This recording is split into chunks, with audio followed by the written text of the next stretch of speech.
गांव के किनारे एक सुंदर हवेली थी, जहां राधा अपने पति मोहन और बेटे समीर के साथ रहती थी। राधा बचपन से ही लालची प्रवृत्ति की थी। वह हमेशा चाहती थी कि उसके पास सबसे सुंदर गहने, महंगे कपड़े और ढेर सारा धन हो। मोहन एक ईमानदार व्यापारी था, जो मेहनत से कमाई करता था और जरूरत भर की चीजों में संतोष रखता था। लेकिन राधा को यह संतोष पसंद नहीं था। उसे हमेशा और अधिक चाहिए होता था। मोहन की कपड़े की दुकान ठीक-ठाक चल रही थी। उनके पास इतना पैसा था कि वे अच्छे से जीवनयापन कर सकते थे। लेकिन राधा हमेशा अपने पति को ताने देती, देखो न, पड़ोसी रमेश के पास कितनी बड़ी दुकान है। उसकी पत्नी हर दिन नए कपड़े पहनती है, सोने के गहनों से लदी रहती है। और एक मैं हूँ, जो बस पुराने गहनों में ही गुजारा कर रही हूँ। मोहन मुस्कुरा कर कहता, राधा, संतोष सबसे बड़ा धन है। जरूरत से ज्यादा लालच ठीक नहीं। हमें अपनी मेहनत की कमाई से खुश रहना चाहिए। लेकिन राधा को ये बातें समझ नहीं आती थी। वह आए दिन मोहन पर और ज्यादा कमाने का दबाव डालती। मोहन अपनी क्षमता के अनुसार काम करता, लेकिन वह गलत रास्ते पर नहीं जाना चाहता था। एक दिन गांव में एक साधु आया। लोग कहते थे कि वह किसी को भी अमीर बना सकता है, बस सच्चे मन से उसकी सेवा करनी होगी।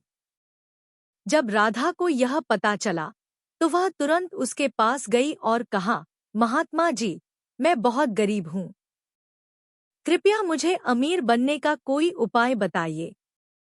साधु ने मुस्कुराते हुए कहा, बेटी, जो संतोषी होता है, वही सबसे अमीर होता है। लेकिन यदि तुम्हें सच में धन चाहिए, तो तुम्हें इसका मूल्य चुकाना होगा। राधा ने तुरंत पूछा, क्या करना होगा? साधु ने एक चमकता हुआ पत्थर दिया और कहा, यह जादुई पत्थर है। जो भी इस पत्थर को छुएगा, वह सोने में बदल जाएगा। लेकिन याद रखना, इसे बस उतनी ही बार इस्तेमाल करना जितनी जरूरत हो। अधिक लालच विनाश का कारण बन सकता है। राधा की आंखें खुशी से चमक उठीं। उसने साधु का धन्यवाद किया और दौड़ती हुई घर गई। राधा ने सबसे पहले अपने पुराने चांदी के गहनों को छुआ और वे तुरंत सोने में बदल गए। फिर उसने घर के कई बर्तनों को छुआ, वे भी सोने के हो गए। अब उसके पास खूब सारा सोना था। वह बहुत खुश हुई और सोचा, अगर मैं पूरे घर की चीजों को सोने में बदल दूं, तो हम सबसे अमीर हो जाएंगे। धीरे धीरे उसने घर के फर्नीचर, दरवाजे और खिड़कियां भी सोने की बना दी। मोहन को जब इस बात का पता चला, तो वह बहुत घबरा गया। उसने राधा को समझाने की कोशिश की, राधा, यह ठीक नहीं है। तुम्हें महात्मा जी की बात याद है न? जरूरत से ज्यादा लालच खतरनाक हो सकता है। लेकिन राधा पर कोई असर नहीं हुआ। उसने मोहन की बात को अनसुना कर दिया और दिनरात सोने की चीजें बनाने में लगी रही।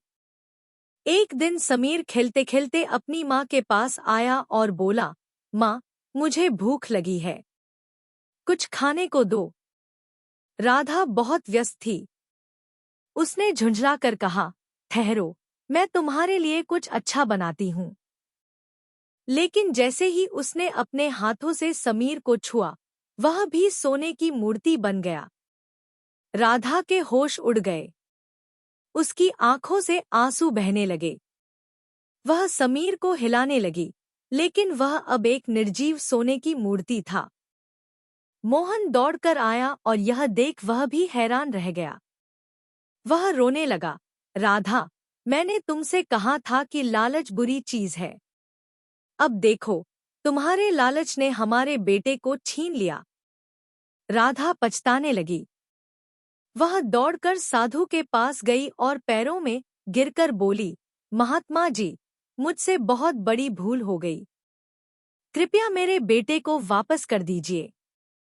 मैं अब और लालच नहीं करूंगी।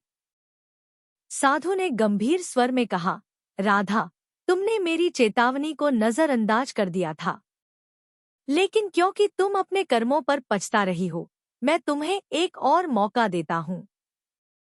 साधु ने एक कटोरी पानी दिया और कहा, इस पानी को सोने की बनी हर चीज पर छिड़को और वे वापस अपनी असली अवस्था में आ जाएंगी। लेकिन याद रखना, अब अगर फिर से लालच किया तो तुम्हें कोई नहीं बचा सकेगा।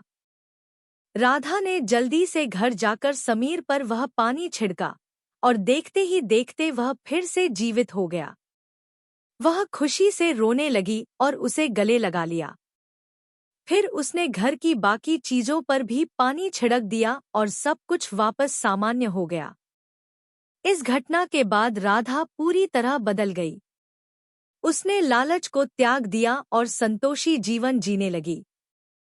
अब वह मोहन के साथ मिलकर मेहनत करती और खुश रहती। उसने समझ लिया कि सच्चा सुख धन में नहीं, बल्कि अपनों के साथ खुशहाल जीवन जीने में है। गांव वालों ने भी इस कहानी से एक बड़ी सीख ली, लालच का अंत हमेशा विनाश होता है।